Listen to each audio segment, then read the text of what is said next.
Thank you for being here tonight.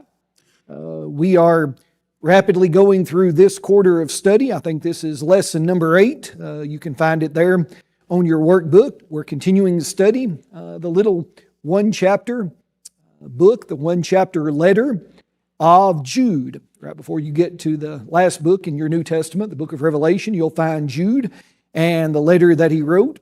And he is encouraging his readers, as well as us tonight, to be ready to serve in the Lord's army and to recognize that in this life we have to battle with that which is evil and false, that which would try to dissuade us and discredit the truth and the right way in which we should go, that God would have us to go.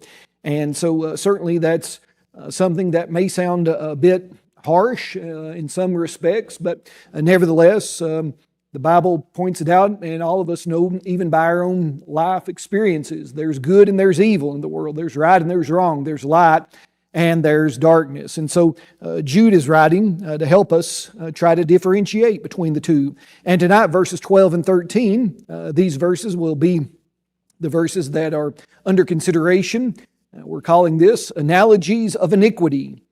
And if I'm to know victory as a spiritual patriot, as a soldier in the Lord's army, I must never underestimate my enemy. I must never underestimate my enemy. Some people look at these two verses and suggest that they are among the most stringent of any in the New Testament. Barclay said that you have blazing moral indignation at its hottest. That was his words about these two verses in Jude's castigation of false teachers. Moffat said in his commentary, "Sky, land, and sea are ransacked for illustrations on the character of these men," that is, these individuals who would again seek to turn people away from the truth that had been delivered, the truth of the gospel, to something else, to an imitation or a substitute, something that had been modified by the will of men instead of sticking with the plain truth of God's will. The first question I ask you there on your handout, who knows the story behind the Battle of, I'm not sure if you pronounce this Cannae or Cana. It's an Italian word. Victor will, I don't know if you have any expertise on how you'd say that. But anybody know the story behind it? If you're a military historian, you might recognize this as the first battle when the pincher maneuver was first utilized. You know anything about battlefield tactics, the pincher maneuver is a well-known infantry tactic. To put it very simply and quickly, Hannibal was leading the Carthaginians, and Rome, this is during the Second Punic War, Rome thought that they would stamp out the Carthaginian resistance, and so they sent a large force against Hannibal, and Hannibal, they thought, would quickly either run and retreat or that they would easily overrun his forces. But he was a brilliant military strategist, and we could spend the entire hour talking about what he did and how he lured them kind of into a trap. But needless to say, he overwhelmed the Romans. They seem to have underestimated his capabilities and his troop force. And depending on the historian that you consult, most of them will put at minimum 75,000 Romans were killed. I mean, can you imagine that? 75,000 troops in a single battle over a couple of days. And this really sent shockwaves through Rome and put them in great fear and despair. This one might be a little bit more familiar. On your workbook, or in your workbook, I called it the Battle of Greasy Grass. And that's what the Lakota and the Cheyenne and the Arapaho called it. We know it better as what? Custer's Last Stand. The battle at the Little Bighorn.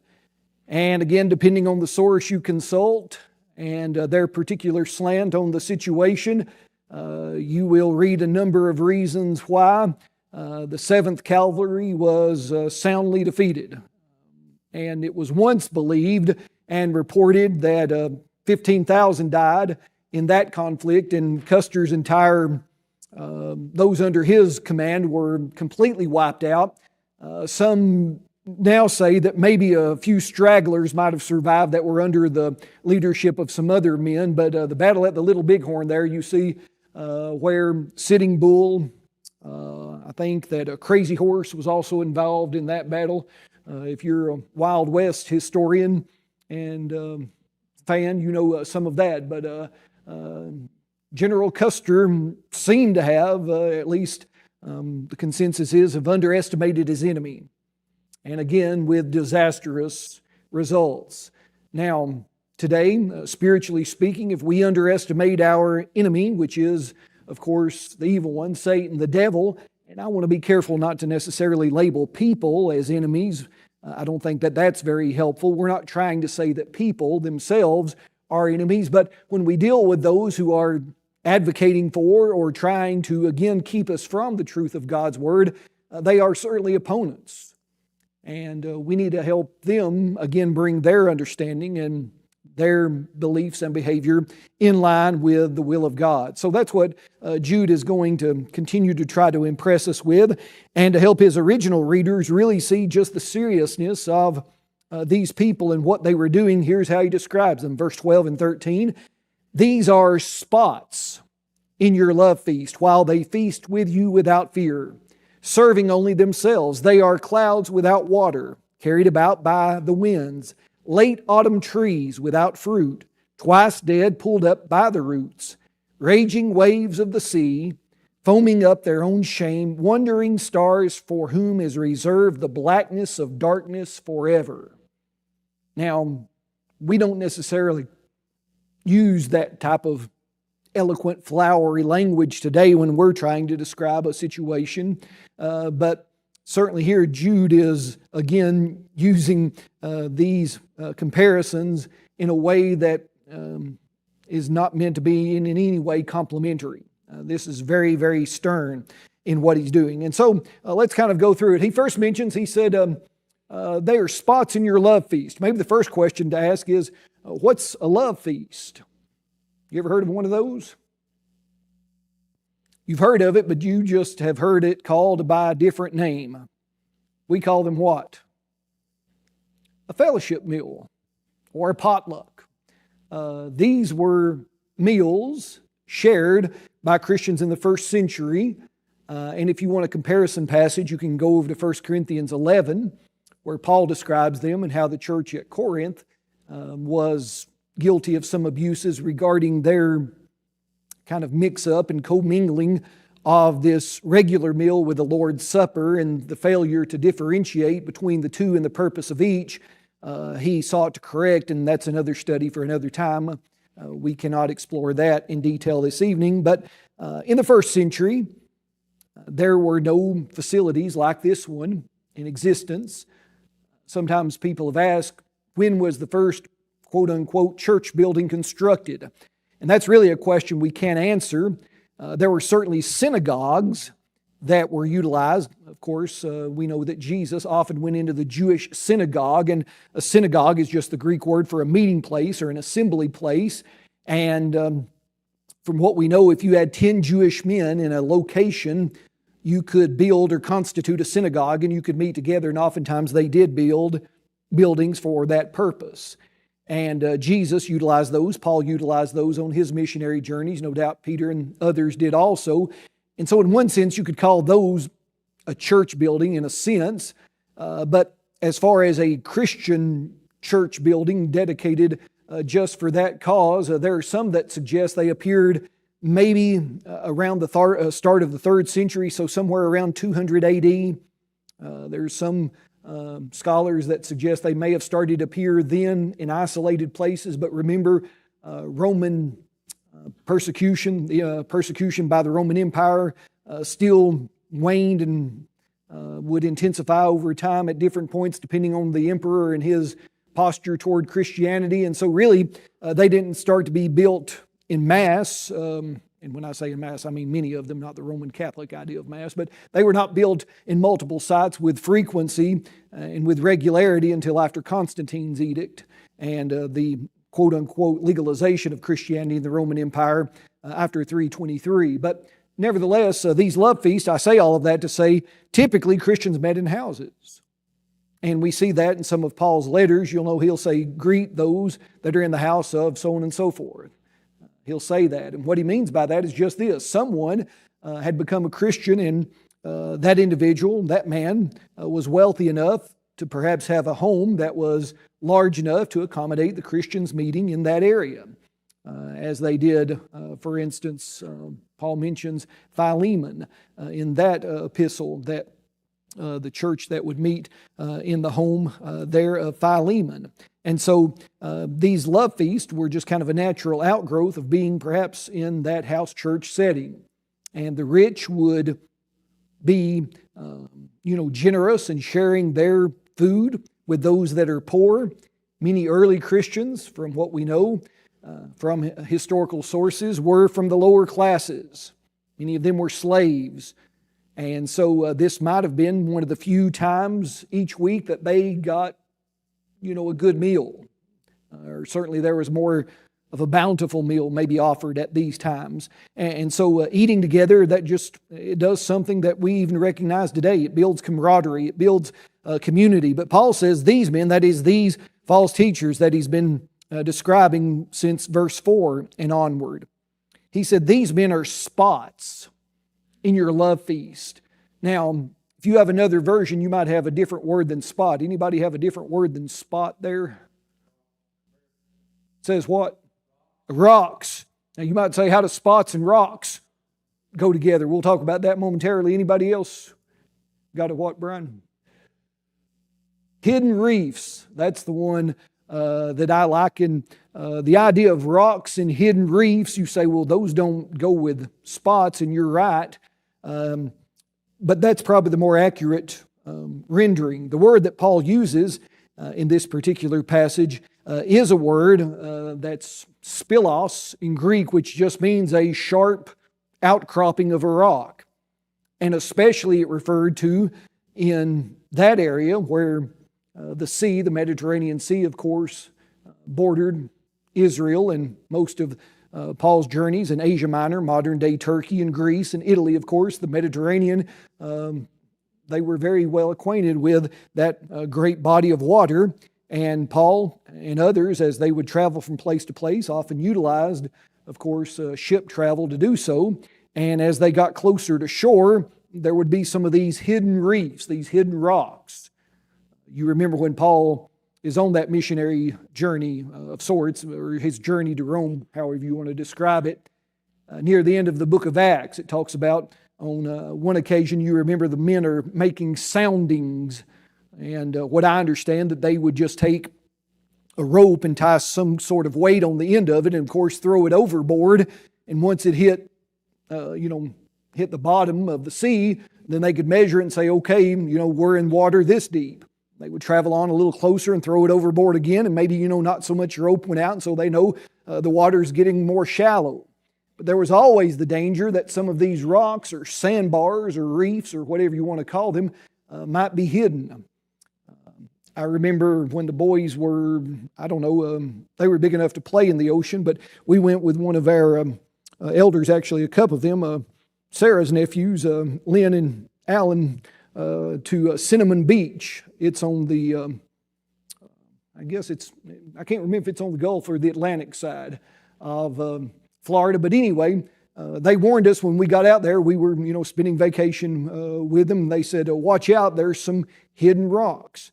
Of course, I was the big dummy that didn't pay attention. I wanted to be the first one in the water, and so I ran out there, and tried to get the biggest wave that I could, and sure enough, I did, and it washed me right underneath one of these ledges, and my foot caught, and, the rest of me wanted to keep going. Well, the fun thing, when I hobbled back to shore, guess what? I had 4 broke toes, and that made for a fun vacation. So, you couldn't see it. It was kind of hidden there, but they were real.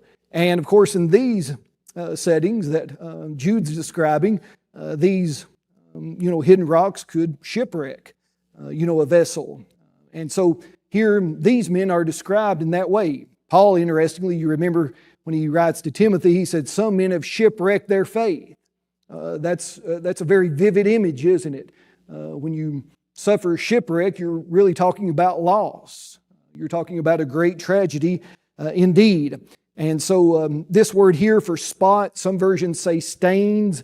Some people say the etymology of the word changed from stains to spots after it was rocks or reefs. But whatever the case may be, Jude's saying very simply, they don't belong where they are. These men are marring what would be a good occasion, a pleasant, enjoyable occasion for, the Christian family to be built up. They're destroying all of that. And so be on guard against them. And then he says they feast with you without fear. They're presumptuous, in other words. They're presumptuous, in other words, because they're unafraid of what others may say or do or think. They're just going to continue to be that way, and they are self-serving. Notice they serve only themselves. And so the question might be, I should have broke this down and just put one question at a time, but there, the top one, are we as people, all of us, somewhat tempted, at least to some degree, to be self-serving? What do you think?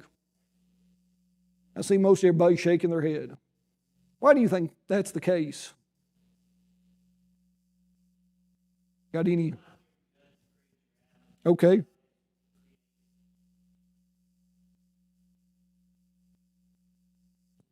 Survival.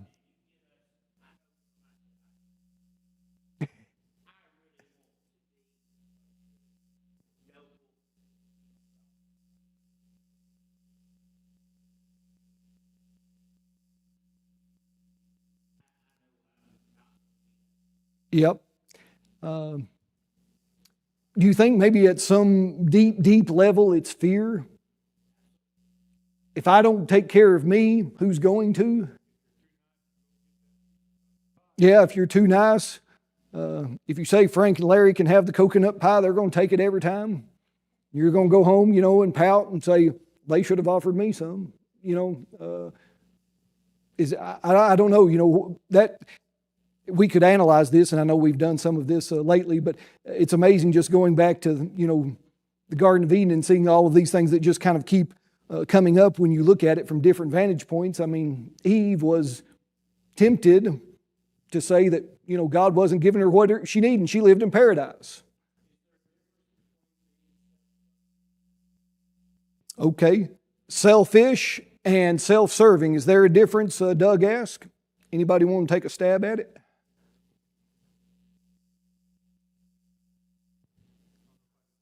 Yeah, I was going to say, I don't know if I can cut that hair that fine or not.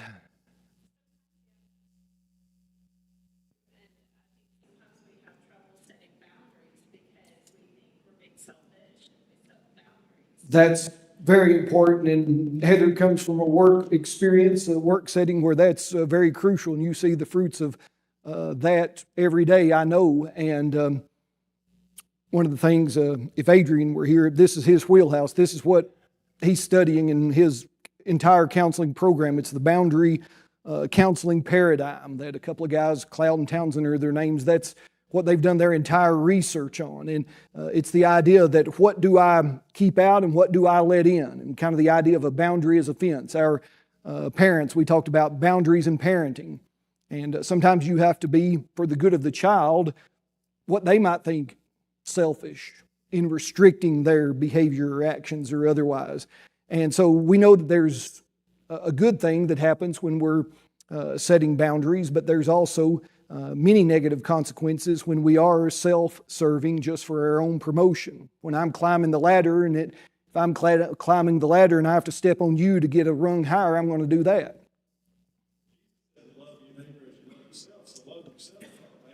Love yourself has to be good in some measure, doesn't it? And that's absolutely right. Jesus said that. Between self-serving / selfishness, I don't know that I can split that area. Yeah. I think one goes to the other, where you go from one to the other. I'm not sure. I'm not allowed to say that. I think there's a difference in that, and then it's just saying, self-protection. Yep. I think it's that, because I think it's your intent. Right. And what your need is. And I think it's whenever I think self-serving and selfishness is, I'm just putting myself there, not because I need it, and I'm certainly not loving my fellow man. Right. I'm loving myself. Yep. And loving self too much. History is replete with those kind of examples. I know his voice doesn't feel like talking, so I won't make him do it, but Brother Light might remember. You remember in values when you gave us the argument about if we were all in a cave and it caved in, who The argument's this, and it's funny. Okay, everybody, we're all in a cave. I know you don't like caves, but we're all in a cave. And there's a cave-in. And we all start panicking. What are we going to do? What are we going to do? What are we going to do? Well, somehow, there's just a little opening and it's way off. And somehow somebody says, okay, we'll get you out, but it's going to take 3 weeks.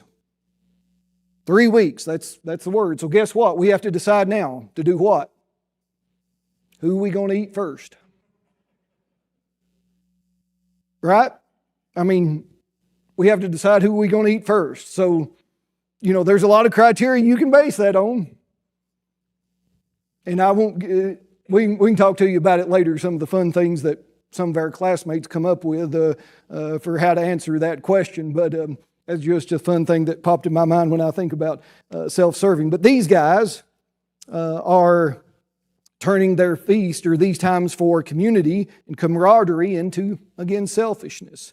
And the arrogance that was involved in what they were doing. When he says that they are self-serving, interestingly, the word there for serving is the same word that we get for the task of an elder to shepherd. It's the same Greek word. And so they were shepherding only themselves. They were serving only themselves. And if you go back in the Old Testament, Ezekiel 34, for instance, Isaiah also mentions that the shepherds of Israel cared only for themselves. And that was just a very stinging indictment. You didn't care for my people, God says. You were selfish shepherds, and that's what you cannot be. And teachers, elders, preachers, whatever office they hold or term, title they may even wear, certainly cannot be characterized by serving only themselves. That sort of arrogance is not acceptable. Now, he next mentions, and you can see none of these are positive, but again, just to help his readers say this is a serious matter and these are bad guys, and maybe some bad gals along with them. They are clouds without water, carried about by the winds. Now, clouds without water, why was that a powerful illustration in that particular context? You know anything about the meteorology of Israel, the Middle East even for that matter? Rain is just seasonal. It's a very arid region. And so a cloud that just appeared as if to bring the prospect or potential rain, if it didn't materialize, that would be a very, discouraging thing. And so I don't know, again, some of you that are a little older, maybe you depended a little bit more on what you raised in the garden to eat, but, in the last, anyways, in my lifetime, Kroger and Walmart were always available, but in earlier years, if you were dependent upon what you raised on your own land in order to eat, and it was a dry spell, when you saw, my granny would always say, a cloud was coming up. That's the way she described, a cloud was coming up, you might get excited. Crops need rain. And then if all it does is turn dark and just keep passing over without ever dropping any, you'd be discouraged. You'd be, kind of downtrodden by that. And that's what these men are doing. They look promising. They sound promising.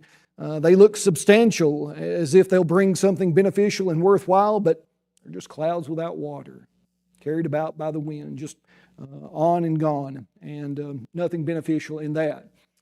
He next mentions that they are, again, in a negative way, late autumn trees without fruit, twice dead, pulled up by the roots.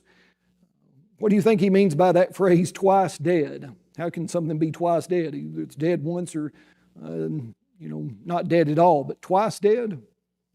What do you think? Certainly if a tree is dead, it's not going to produce, just as he says, fruit. And that word there for late autumn trees means they had passed through the fruiting season, or either, depending again, I guess, on the type of tree under consideration, maybe in the autumn season was the time when fruit was expected. And so a tree might have some benefit. I mean, you can have an apple tree in the backyard that never has apples, but, if it's tall and sturdy and has an expansive canopy, you can sit under it in the heat of the day and maybe get some shade from its branches. You might hang a tire swing on it and, let the kids play on it. You can say, well, even though it doesn't have any apples on it, it's good for something. Not for the purpose it was intended, but maybe at least good for something. But notice he says these guys aren't good for anything. Not only are they without fruit, but they're pulled up by the roots. And a tree pulled up by the roots, we've seen it plenty of times as storms blow through, all it's going to do is just lay there and rot. Don't cut it up for firewood. Now, I know you can press the metaphor too far and you can say we cut it up for firewood and use it in that way, but again, just the idea they're twice dead. They have no spiritual fruit. They have no spiritual roots. So they make great claims, do these individuals, but they are useless. I think, and I wrote down here, Proverbs 25:14. I think the wise man says something about that idea. Let me turn back there and read it with you. Proverbs 25:14. Solomon makes a comparison to this same sort of idea. And he writes it like this. He says, whoever falsely boasts of giving is like clouds and wind without rain. So that kind of actually referred to the previous point. But nevertheless, when we boast of something and then we don't deliver, really good for nothing. And we can certainly remember times in our lives when people have done that to us. They made claims, but they didn't deliver. So it's important to deliver. And these false teachers were not doing that at all. So that's verse 12. And again, what's the point of that? Jude is saying to his readers, I want you to be aware. I want you to understand these are individuals that you don't need to take lightly, and whatever you may think of entertaining their suggestions or their specific ideas, you better think again, and you better compare it with truth. So that's verse 12. Well, what's verse 13 about? He continues about these same persons, and he calls them raging waves of the sea, foaming up their own shame. So, what does the Bible teach us about the waves of the sea? And in your workbook, I've got you a couple of other passages there to highlight. But what do you know about the waves of the sea? James chapter 1 tells us they're what? Remember the language used there? Tossed to and fro. Unstable. The man that wants wisdom from God has to ask in faith, believing God can grant it to him. If he asks while doubting, James says, he is like a wave of the sea, driven and tossed by the wind. Let not that man suppose that he will receive anything from the Lord. He's just bobbing along back and forth. He has no stability to him. Isaiah chapter 57 and verse number 20. Isaiah, again writing to rebellious Judah, which was teetering at this point on the brink of destruction. And Isaiah's message, of course, was a very heartfelt plea from God, turn back, repent while there's time and opportunity. And yet they would not. So Isaiah 57 verse 20, speaking about not just the idolatry and the wickedness of the nation as a whole, but maybe about those who especially maybe had a part in leading the people in that direction. Isaiah says, and the Lord speaking, the wicked are like the troubled sea when it cannot rest, whose waters cast up mire and dirt. The Jewish people looked at the sea with great foreboding. They were not, as were others in that particular area of the world, necessarily fond of seafaring. They looked at the sea as being mysterious and dangerous. And so storms would cause them to feel this kind of trepidation. If you visited any beach, especially, I guess, thinking not just necessarily of a lake, but if you visited an ocean beach, especially, and maybe larger bodies of water like the Great Lakes, this might also be true, but especially a beach, where the waves from the ocean continually crash in and out, what happens? And I guess this is most noticeable. If you get up early in the morning after a storm that came through overnight, what does the beach look like? It's littered with what?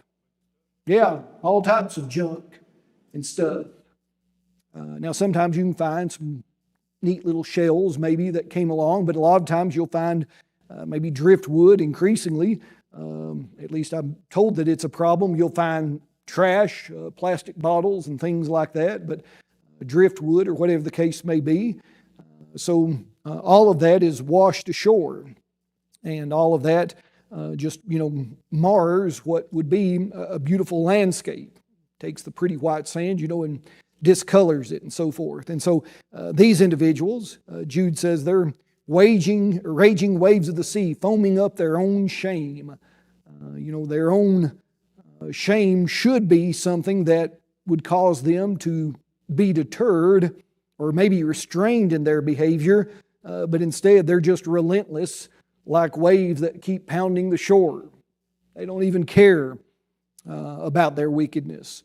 They just keep on pouring it on, so to speak. And that's, again, to their detriment and to no compliment from Jude. Next, he says that they were wandering stars, for whom is reserved the blackness of darkness forever. Now, let's think about stars. How have stars been used throughout history? How were they used in the ancient world? They were used for navigation. Is it a sextant? That's the name of the instrument, right? A sextant, which I don't understand really how it's used other than if you point it, like, for instance, at the North Star, and then there's a way to, manipulate the controls, and it can help you chart your course. I've never been on a cruise.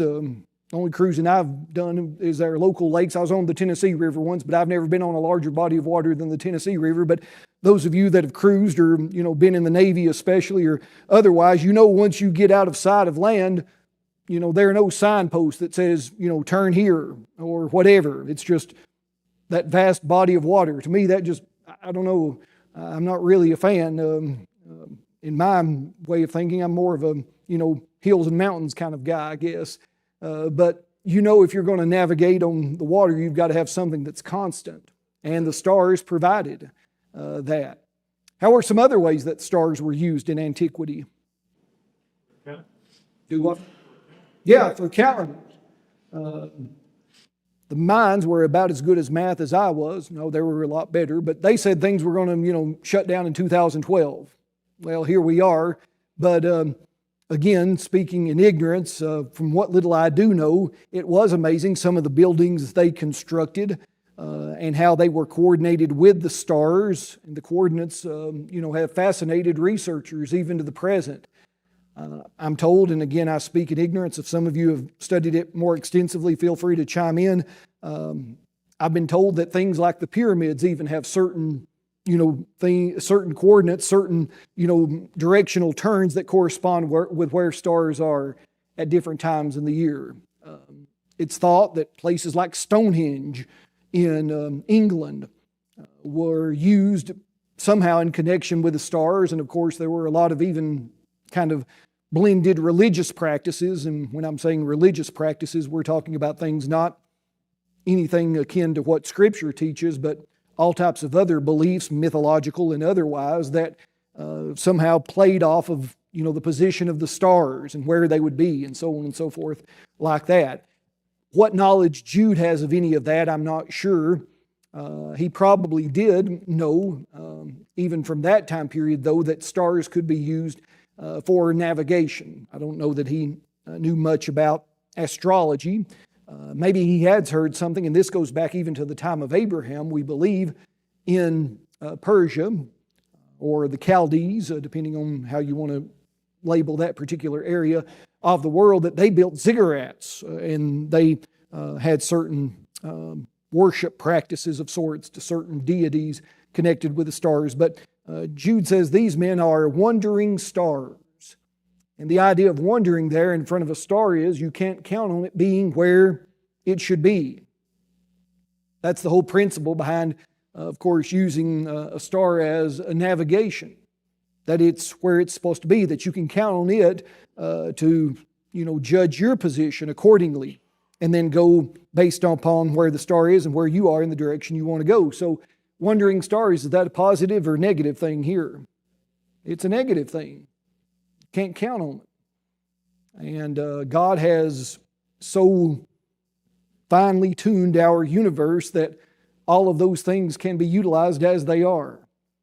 And it's amazing to me. I'll take this short little tangent, but It's amazing to me some of the most brilliant individuals in fields like astrophysics who can tell you, or at least give you their suppositions and hypotheses about, how the universe came into existence, will admit, and they can't help but admit because they know more about it than we do, that things are so finely tuned and designed in the universe. It's the same reason in a very elementary way why we can take, men and strap them on top of a rocket and fire them toward the moon at a speed in excess of what a bullet leaves a gun. And they can intersect with the moon, even though the earth is moving and even though they are constantly moving in relation to each other, the calculations can be made so that they rendezvous at their destination. Why? Because God has built that sort of mathematical precision into our universe. And these guys that know that far better than I do are still those that say, well, yeah, it's really precise, and yeah, it looks like someone designed it, but given enough time, gazillions of years, it just sort of happened. That just is ludicrous and absurd beyond what my feeble mind can comprehend.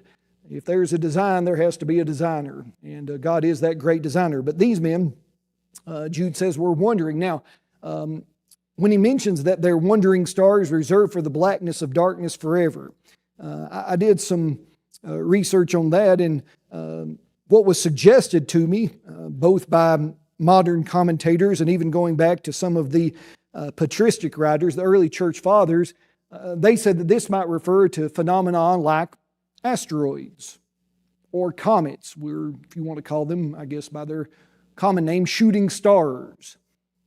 And if you live far enough out in the country and get away from the light pollution of the city and just, lay down at night, sometimes you can see those. Go ahead. That's one thought that maybe, and I don't know enough. My astronomy is leaving me, but again, depending on how the Earth orbits, the planets look like they're in different places, even though we're in a different position than they were in their orbits and our orbits. So that's possible too. Sometimes they would show up, I guess, with greater clarity because of the brightness. Would they?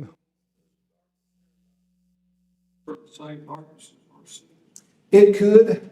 I think that's probably the idea that eventually, it would be punishment. It would be that these wandering stars of blackness forever, that is, they didn't fulfill their purpose in some way. There was one writer, and this kind of echoes what we were talking about on Sunday night, if you were here for question and answer session, about are false gods real in the sense of being real as demons or angels or supporters of Satan that God punished, that people worship? And really that's a difficult question to answer. It's possible. And there are those that say that even some of these angelic beings or spiritual beings that God created that sinned would have had some charge over, this phenomena in the universe of stars or whatever, and they didn't keep that. The Jewish Apocrypha, if you want to chase a rabbit, read some of the Jewish Apocrypha, and they'll talk to you about all these different angel orders. Now, Apocrypha, not inspired, guesses of men. Much of it reads like a fairy tale, but it's curious to kind of see how they do make mention of some of these interesting ideas. And so, whatever these were, these wandering stars, comets, asteroids, I just saw like 2 weeks ago, something showed up. It said in 2032, Earth has a 60% chance of being hit by a comet. And then it was like a week later, I read it and said, no, we redid the math. It's going to miss us. No worries. So, I don't know who comes up with that. Probably the same guys that say it's going to snow a foot, so you'll go buy more milk and eggs, So I don't know, but putting it that far off, you're probably not going to buy milk in advance of 2032. I don't know what good that would do if an asteroid was going to hit us anyways. But anyway, so the last question is this one, and maybe it's kind of a summation of all of it. Why is darkness associated with sin, evil, wickedness, and such like in Scripture? Because God is light, and it's an antithesis of light. Yep, no darkness in God at all. It's the absence of God. What does the dark do? What can you do in the dark, I guess?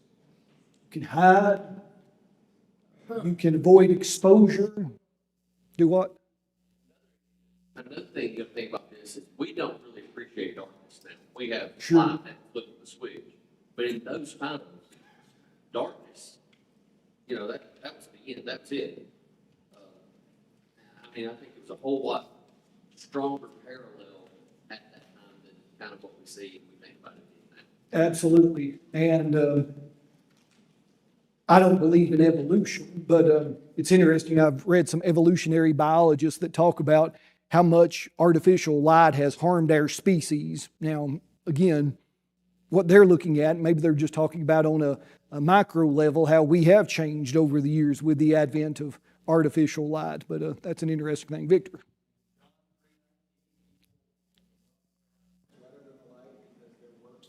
Yep. And Jesus said, they won't come to me because their deeds were evil and I'm the light. And it would mean exposure. So darkness is associated with some other ideas, shame and guilt. When you think about shame and guilt, I tend to think of, that's something that's dark. And, this idea that we are to be lights. Paul tells the church at Philippi, he said, you shine as lights in the world, or at least you should. The world's filled with darkness, but you should shine as lights in the world. Of course, Jesus' encouragement, admonition is even more memorable. You're the city set on a hill, a light that cannot be hid. And to Brandon's point, in the ancient world, the sight of a city on a hill to the weary traveler in the midst of the dark night would have been a very, very welcome sight. And even if you've traveled some places in this country in the modern day, maybe you were very happy to see some lights up ahead. Or if you've done, some overnight hiking in the park or something, the idea of being in the dark, what's out there, I can't see it, it's unknown, what's lurking, what traps are waiting, all of that's connected with that idea of sin and evil and wickedness. And so God is light, the devil is darkness, so let's stay in the light, keep walking with Him. Well, next week, the Lord willing, we'll look at verses 14 to 16, and we'll look at what we can learn from Enoch, or Enoch, as some people call him. And we'll have an interesting discussion a little bit about him. And I mentioned the Jewish Apocrypha. We might have a little discussion about that particular matter as well. But nevertheless, Jude by inspiration says we can learn something from Enoch, and we'll see what that is, as I said, hopefully the Lord willing, next Wednesday evening. Thank you for your good attention and your participation in class tonight. He leadeth me, O blessed Lord, with heavenly comfort from whatever I do, wherever I be, still it comes and that leadeth me. He leadeth me by his own hand, he leadeth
Number 206. Number 206.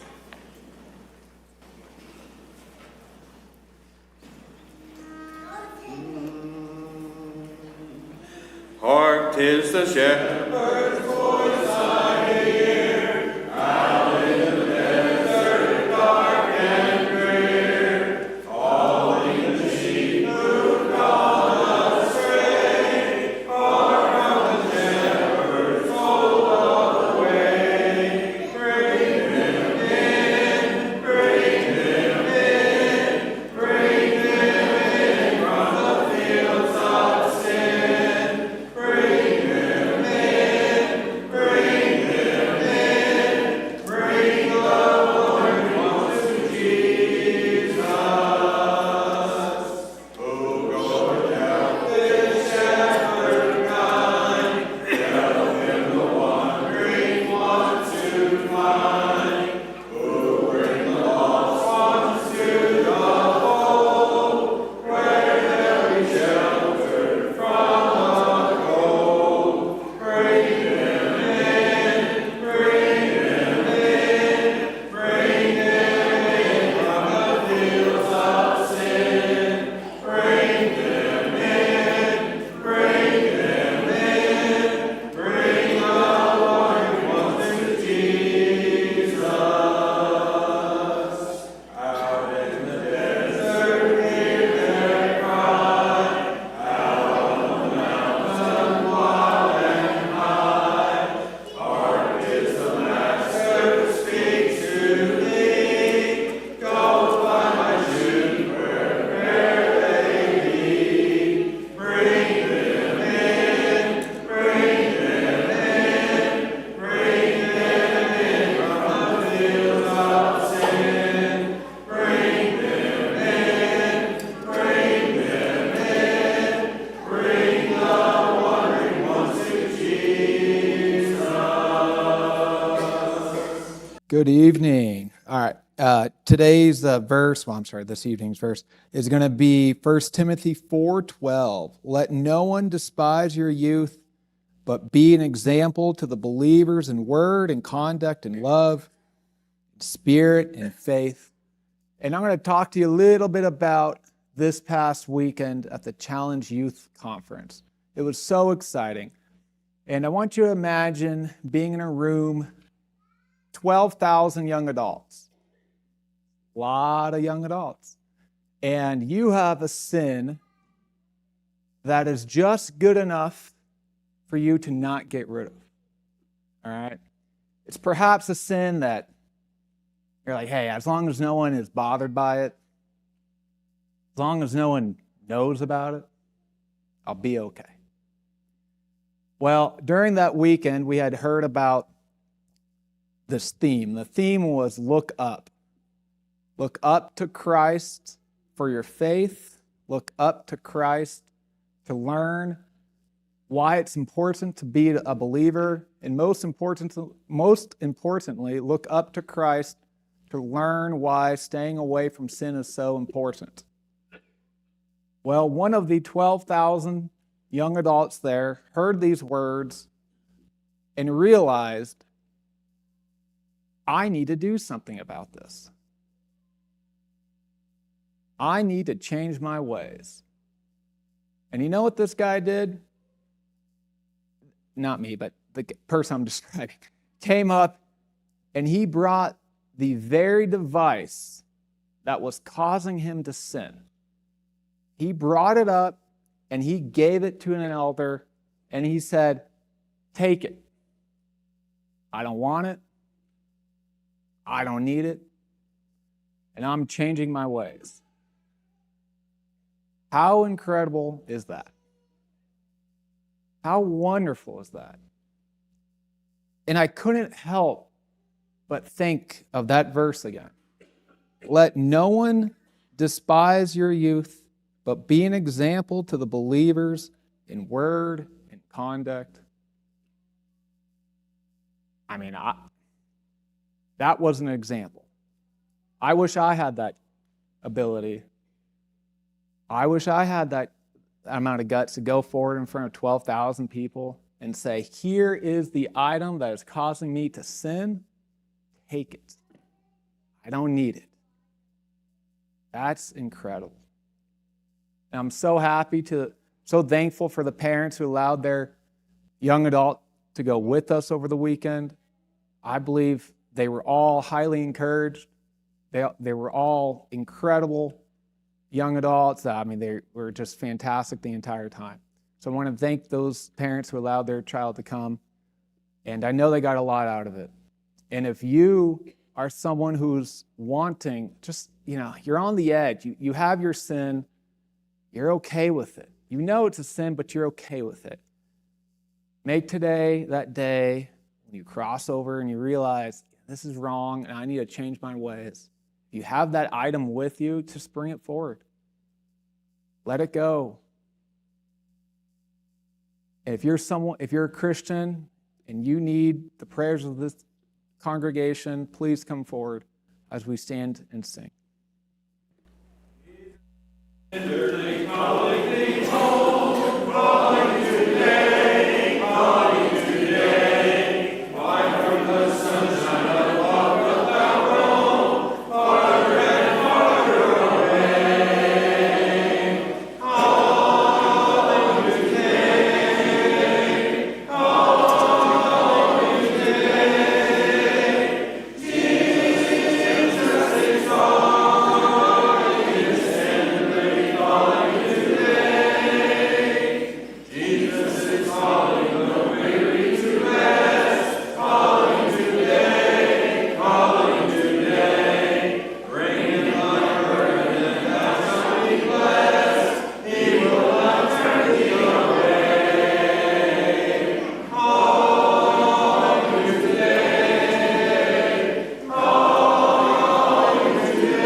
Our closing song will be number 242.